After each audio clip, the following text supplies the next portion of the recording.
ရုရှားနိုင်ငံကဓာတ်ဆီဆိုင်တစ်ဆိုင်ဟာ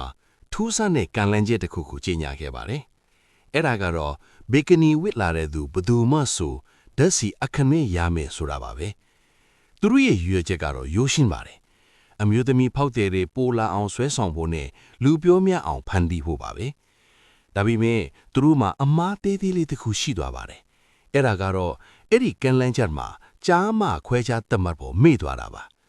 ဒီအစီအစဉ်ဟာ social media ပေါ်မှာပြန့်နှံ့သွားတာနဲ့တပြိုင်နက်အမျိုးသားထောင်ပေါင်းများစွာဟာဓာတ်ဆီအခမဲ့ရဖို့အတွက်ဘီကနီဒီဝစ်ပြီးရောက်လာကြပါတော့တယ်။လူတွေဟာတန်းစီဆောင်ဆိုင်ရင်ဓာတ်ပုံတွေရိုက်ကြပြီးတစ်ခုလုံးကို viral ဖြစ်သွားတဲ့အခိုက်အတန့်တစ်ခုဖြစ်သွားစေခဲ့ပါတယ်။စီဆိုင်ပိုင်ရှင်ကတော့တကယ့်ကိုအံ့အားသင့်သွားခဲ့ရတာပေါ့။မူလက24နာရီပတ်လုံးပေးမယ်လို့စီစဉ်ထားပေမဲ့3နာရီအတွင်းမှာပင်အစီအစဉ်ကိုအတင်းအဓမ္မရပ်နာလိုက်ရပါတယ်။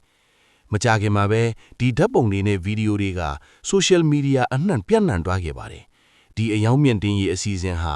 online ပေါ်မှာရဲစရာအကောင်းဆုံး viral အဖြစ်အပျက်တွေကတစ်ခုဖြစ်လာခဲ့ပါတယ်။